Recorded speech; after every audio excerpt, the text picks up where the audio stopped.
Welcome back to America Right Now. I'm Tom Basili. Tensions in the Middle East hit another level this week following Pakistan and Iran launching airstrikes targeting militant groups in each other's respective territories. This as the Houthis continue their attacks in the Red Sea despite the Biden administration's counteroffensive there. Let's get up to speed. Joining me now, retired U.S. Army Brigadier General and the author of Total Empire, Anthony Tata, also with us, is the Senate Chairman of the National Iranian Congress and author of Comrade Ayatollah, Amir Fakhrآور. Welcome to you both. Amir, let's start with you. Iran and Pakistan, they weren't attacking each other per se, but military engagements with a nuclear power and a prospective nuclear power always disconcerting. How do you see this playing out? Thank you for having me, Tom. Normally, Iran and Pakistan, they are allies. Both are kind of Islamic republics, and they are, at the end of the day, they are trying to say, oh, we are Muslims, we are brothers. But in this case, I guess last month after Iranian regime, they faced an attack at the Qasem Soleimani's ceremony. They went crazy. And they attacked at the same time Pakistan, Iraq, Syria, as a retaliation.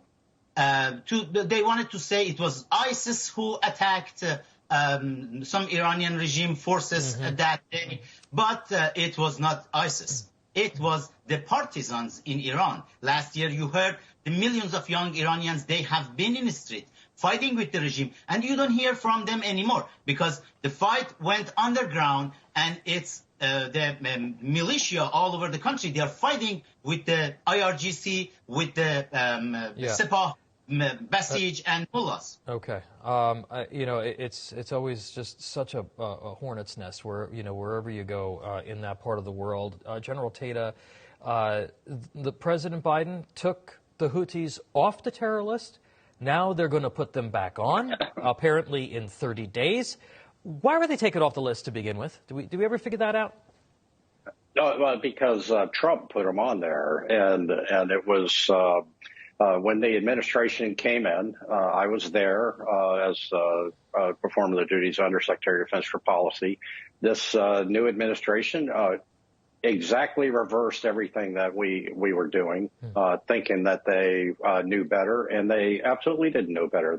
What they did was very harmful to national security, and so taking the Houthis off the list, you see what happens. The Houthis are bad people. They're funded by Iran, and they do bad things. And it's just a tone-deaf foreign policy from this president. Amir, the Biden administration still hasn't levied any new sanctions against Iran. What should they be doing here to pressure Tehran short of attacking the country militarily? Quickly for me. And from the start, this administration, it's the continuation of Obama administration. Both they wanted to, I don't know, for some reason, they are in love with Iranian mullahs, and they want to give as much as possible they can to Iranian mullahs and don't ask for anything from them. What should they be doing, though, from a sanction standpoint?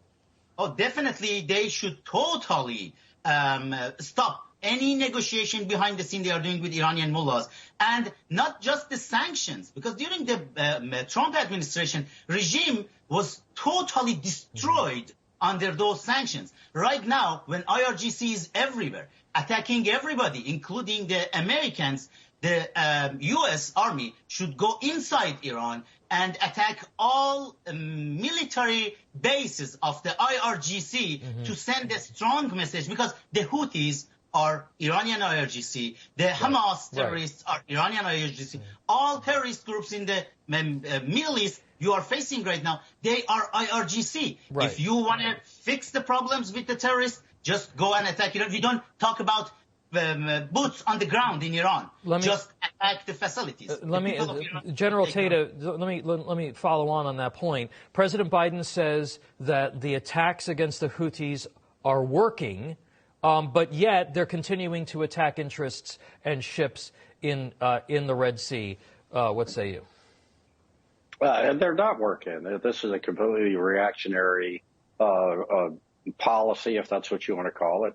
There's no vision for the Middle East, for Iran.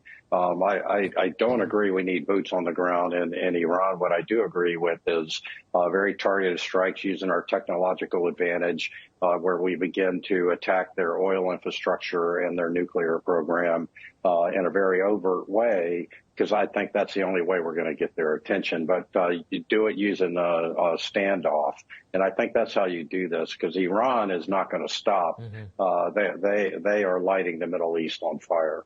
Yeah, and look, I don't understand why we just can't get rid of these Houthis. I mean, just a major strike can take out all of their infrastructure. We could do it overnight if we needed to.